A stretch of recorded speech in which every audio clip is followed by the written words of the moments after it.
Assalamualaikum warahmatullahi wabarakatuh. Kembali lagi di channel Situs Misteri bersama Bang Joy. Untuk kisah kali ini, Bang Joy akan membawakan sebuah cerita yang diambil dari KBM, dari tulisannya Vidi Muhammad. Sebuah kisah yang berjudul Petaka Membawa Boneka ke Gunung Lawu. Dan sebelum kita lanjut ke ceritanya, tekan dulu tombol like video ini dan tekan juga tombol subscribe channel ini. Dan buat teman-teman yang ingin membaca langsung ceritanya, nanti silakan saja kunjungi link di deskripsi. Kalian penasaran? Langsung saja kita masuk ke ceritanya.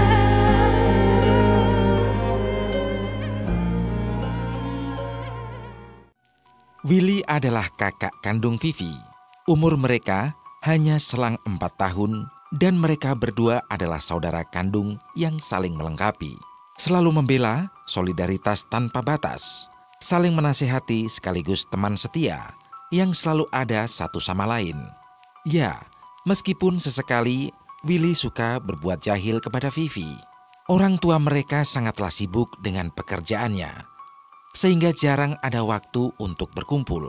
Tapi mereka sudah berkomitmen untuk saling menjaga sampai akhirnya mereka bisa menemukan pasangan dan jalan hidupnya masing-masing. Mereka mempunyai hobi yang sama, yaitu traveling. Dan setelah melihat kegiatan mendaki gunung saat ini sedang ngetren, mereka pun mencoba untuk menemukan hobi baru, yaitu di dunia hiking. Hingga akhirnya hobi barunya ini membawa mereka ke Gunung Lawu. Setelah sebelumnya mereka telah mendaki ke beberapa gunung di Jawa Tengah, seperti Gunung Prau, Gunung Andong, Gunung Merbabu, dan lain-lain. Karena merasa ingin sekali menginjakkan kakinya di puncak perbatasan Jawa Tengah dan Jawa Timur, Willy pun menuruti permintaan Vivi ini dan mengagendakannya.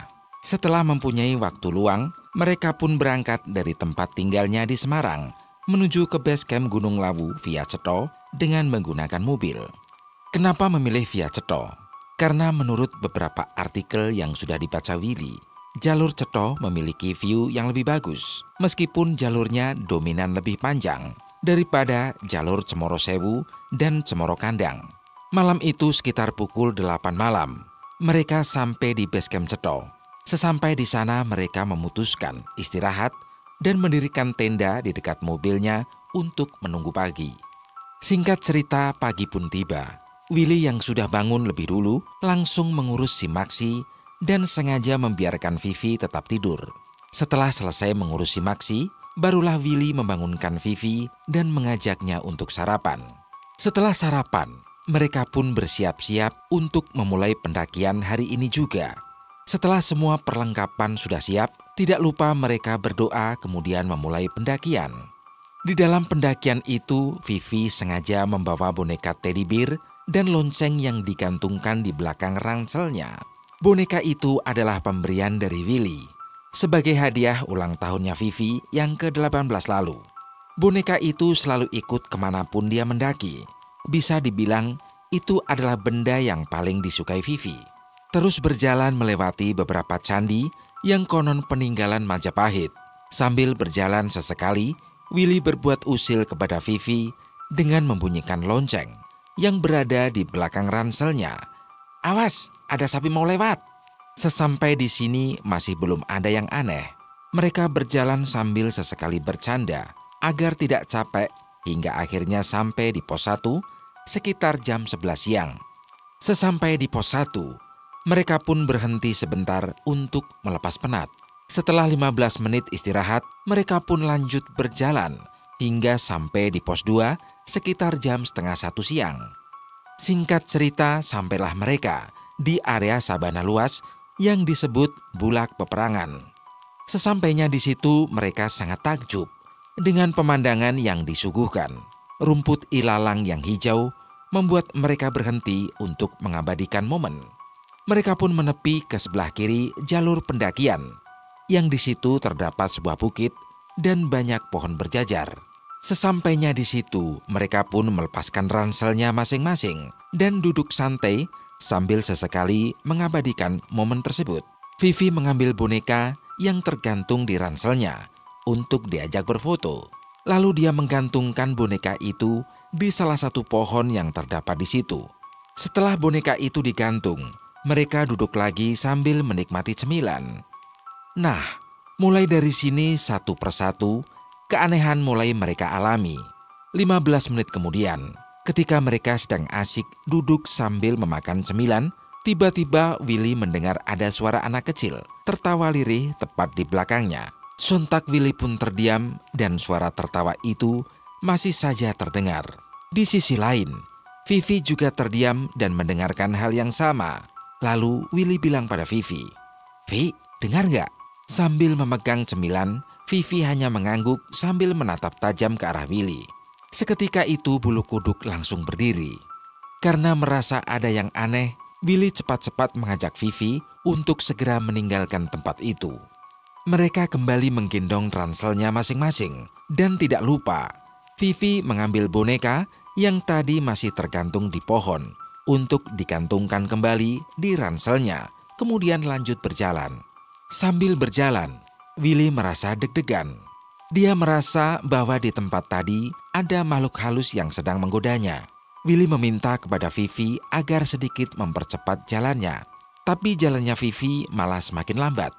"Vi, ayo cepet dikit jalannya."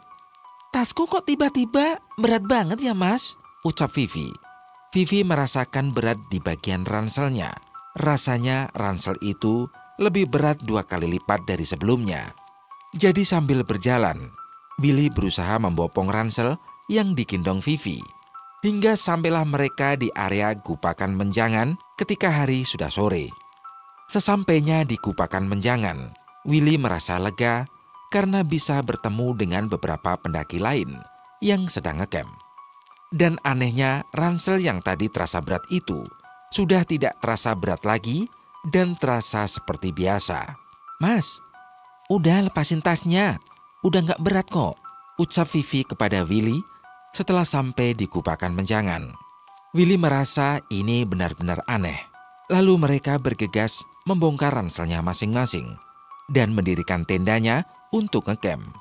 Setelah tenda sudah berdiri, Willy meminta kepada Vivi untuk memasukkan semua barang-barangnya ke dalam tenda, sementara dia sedang sibuk mempersiapkan alat masak untuk masak.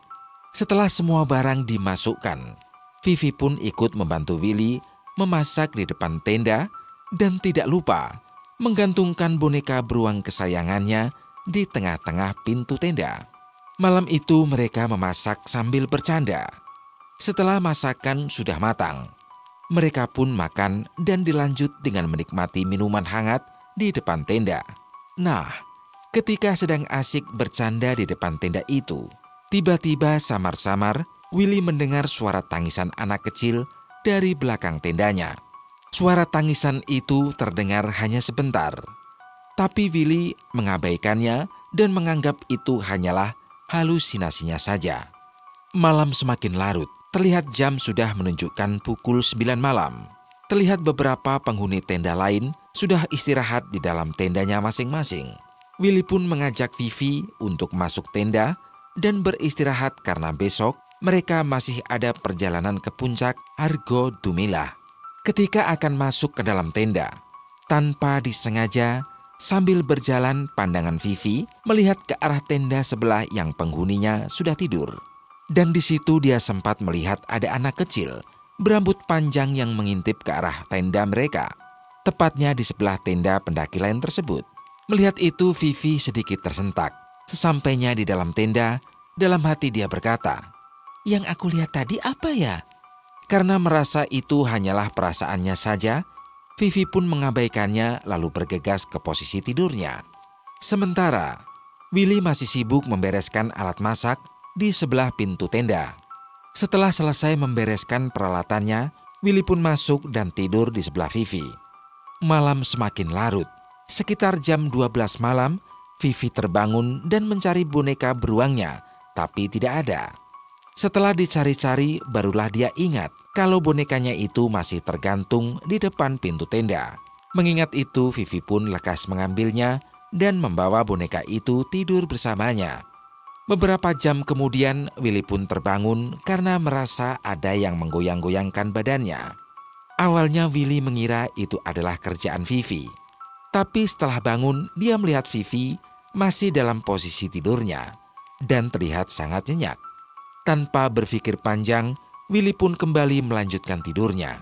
Selang beberapa menit kemudian, dia mendengar suara yang tadi didengarnya, yaitu suara anak kecil. Tapi kali ini suara anak kecil itu tidak menangis, justru sebaliknya. Suara anak kecil itu terdengar tertawa cekikikan. Willy mencoba mengabaikan suara itu, tapi suara itu terus terdengar di telinga Willy. Karena penasaran, akhirnya Willy memutuskan untuk mengambil headlampnya dan menengok keluar untuk mencari sumber suara tersebut. Setelah membuka tenda, dia menoleh ke kanan dan ke kiri sambil mengarahkan headlampnya seirama dengan arah pandangannya. Tapi yang terlihat hanyalah tenda pendaki lain dalam keadaan gelap. Kemudian dia pun mengarahkan headlampnya ke arah sebelah tendanya. Betapa terkejutnya Willy. Di situ dia melihat ada sosok anak perempuan berambut panjang, memakai baju putih dan wajahnya sangat pucat. Dia sedang duduk selonjoran sambil bermain boneka beruang milik Vivi. Posisinya pun tepat di samping tenda, dekat posisi tidurnya Vivi. Melihat keberadaan sosok anak perempuan itu, Willy pun cepat-cepat kembali masuk dan menutup pintu tendanya. Lalu dia kembali ke posisi tidurnya. Dengan posisi tiduran, Willy terus memikirkan hal yang terjadi barusan. Sambil sesekali melirik ke arah dinding tenda sebelah Vivi yang barusan terdapat sosok anak perempuan.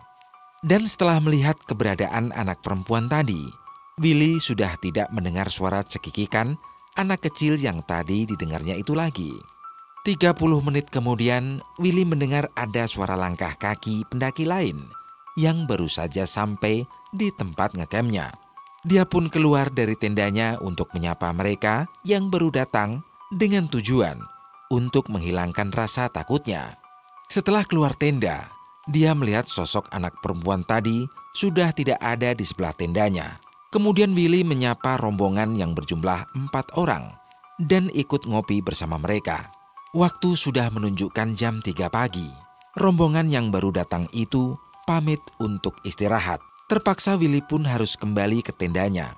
Sebelum masuk ke dalam tenda, sesekali dia melirik ke arah sebelah tendanya lagi. Tapi tidak terdapat apa-apa di situ. Setelah masuk, dia ingat kalau tadi sebelum tidur, dia melihat Vivi menggantungkan bonekanya di depan pintu tenda. Tapi setelah keluar masuk barusan, dia tidak melihat bonekanya Vivi tergantung di situ. Willy tidak ingin mengingat-ingat hal itu lagi. Kemudian dia berusaha melanjutkan tidurnya hingga akhirnya tertidur. Pagi pun tiba. Sekitar jam 5:30 pagi, Willy terbangun.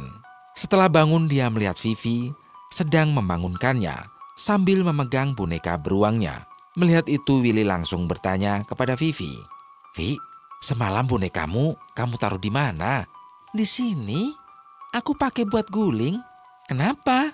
jawab Vivi. "Perasaan semalam kamu gantung di pintu tenda." "Iya, aku lupa. Semalam aku bangun, terus aku ambil," jawab Vivi yang tidak tahu apa-apa. Willy pun enggan memberitahu kepada Vivi tentang kejadian yang semalam dilihatnya. Pagi itu mereka berdua pun masak untuk sarapan. Setelah selesai sarapan, mereka mempersiapkan barang-barang yang dibutuhkan untuk dibawa Samit ke puncak. Karena ranselnya Vivi yang lebih kecil, mereka hanya membawa satu ransel milik Vivi dan meninggalkan tenda dan barang yang tidak diperlukan di situ.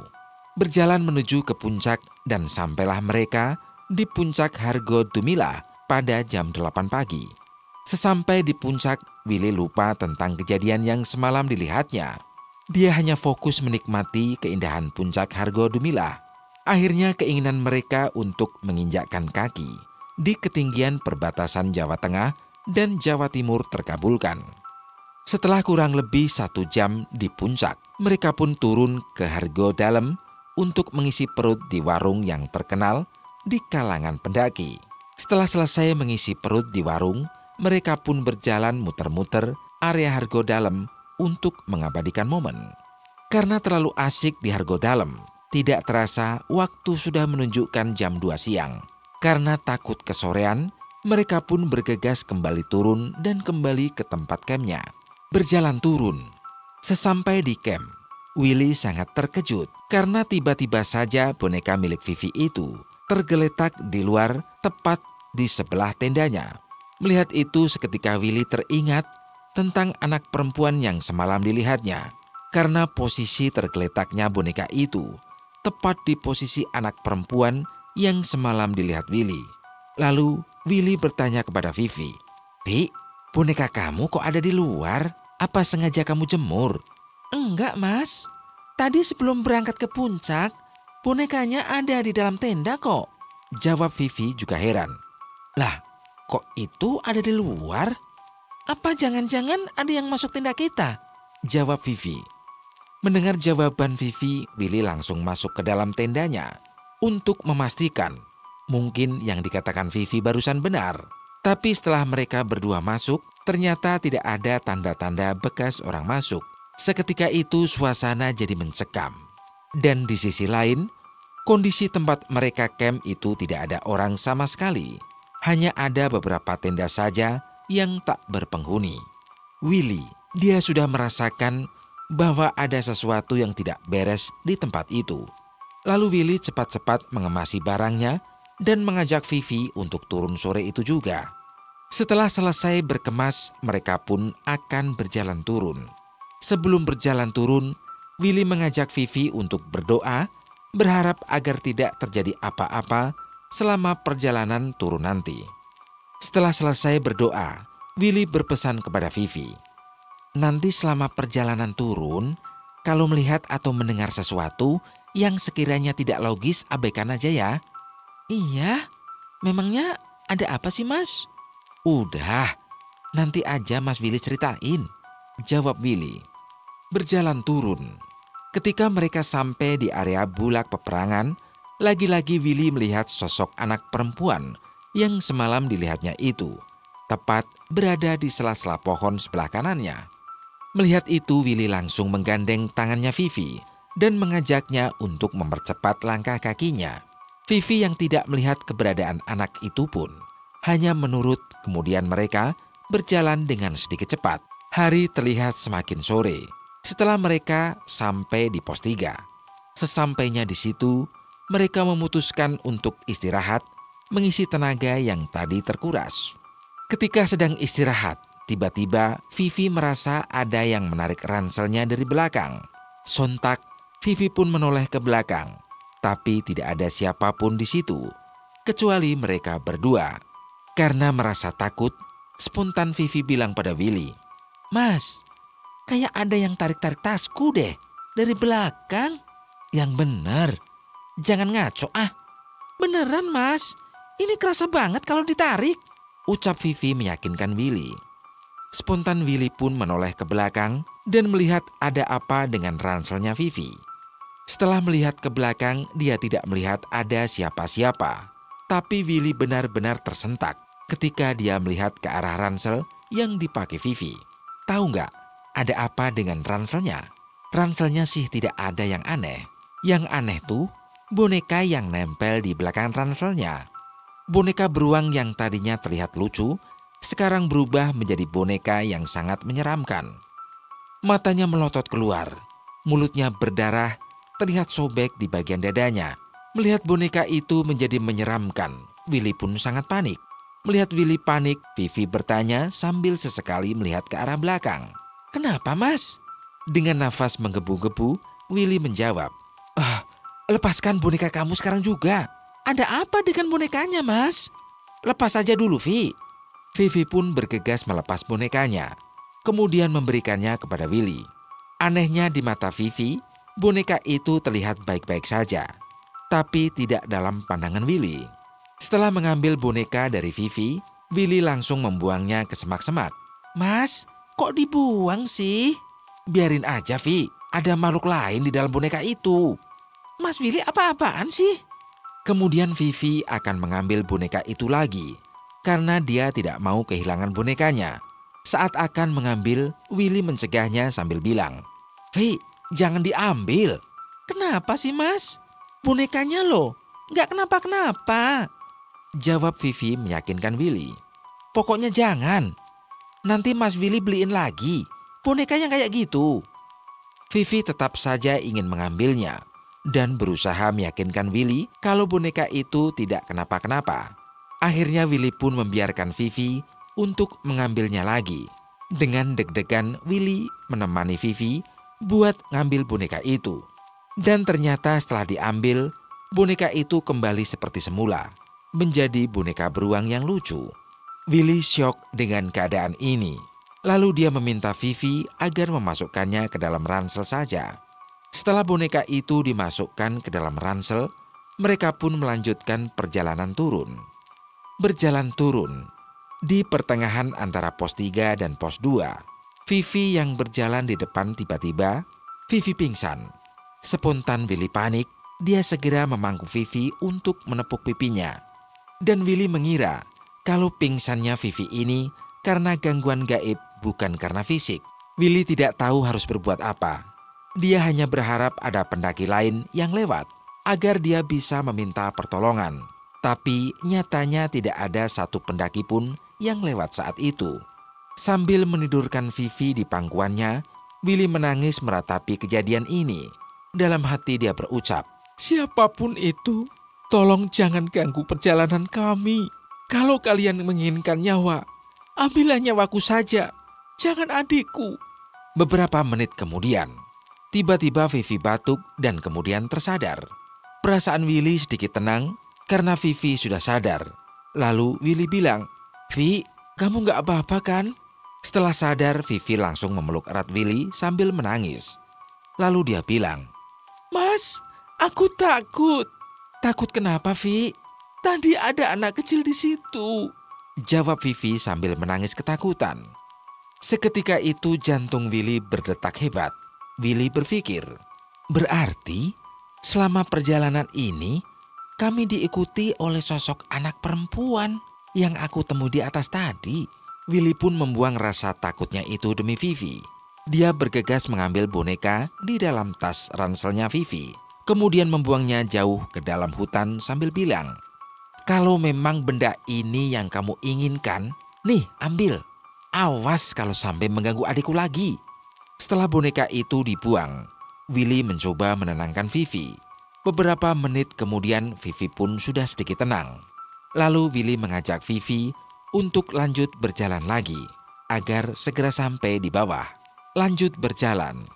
Sambil berjalan, Willy terus menggandeng pundaknya Vivi karena takut terjadi apa-apa lagi kepada Vivi. Tapi syukurlah, mereka tidak mendapat gangguan lagi hingga sampai di area candi ketika hari sudah gelap. Sesampai di situ mereka dihampiri oleh satu orang bapak-bapak dengan membawa tongkat. Bapak itu terlihat seperti orang daerah sini. Lalu bapak itu bertanya kepada mereka, baru turun ya mas, Mbak? Iya pak. Oh iya, ini milik kalian kan? Ucap bapak itu sambil memberi mereka sesuatu. Tahu nggak apa yang diberikan bapak-bapak itu? Ternyata yang diberikan bapak itu adalah boneka beruang milik Vivi. Melihat itu mereka pun heran. Lalu Willy bertanya kepada bapak itu, loh pak, boneka ini kan tadi aku buang di atas. Iya, bapak tahu ini kepunyaan kamu. Jadi bapak berniat mengambilnya lagi. Jawab bapak itu. Tapi pak, boneka ini jangan khawatir. Anak perempuan itu sudah kembali ke tempatnya. Dia hanya suka dengan boneka ini. Dan sekarang boneka ini sudah kembali seperti boneka biasa. Kalian bisa membawanya lagi. Ucap bapak itu kepada Willy dan Vivi. Mereka pun menerima boneka itu lagi. Kemudian bapak itu lanjut berucap sambil memegang pundaknya Willy. Jaga adikmu itu baik-baik ya, selamat jalan. Iya pak, terima kasih banyak, jawab Willy. Dan mereka pun lanjut berjalan lagi. Setelah beberapa langkah berjalan meninggalkan bapak-bapak tadi, Willy sempat menoleh ke belakang. Tapi bapak-bapak yang ditemuinya tadi tiba-tiba tidak ada alias hilang. Willy menganggap itu bukanlah manusia karena kalau dipikir secara logika, tidak mungkin dia bisa menemukan boneka ini dan tidak mungkin juga dia pergi secepat itu. Tapi karena beliau baik, Willy tidak merasa takut sedikit pun. Singkat cerita, sesampai mereka di mobil, malam itu juga mereka langsung bergegas, meninggalkan base camp dan kembali ke rumah dengan selamat. Dan boneka beruang itu, sekarang mereka segel di sebuah lemari kaca untuk pajangan di kamar dan kenang-kenangan. Dan Willy menggantinya dengan boneka beruang yang lebih besar, dengan tujuan agar tidak bisa dibawa lagi kalau pendakian.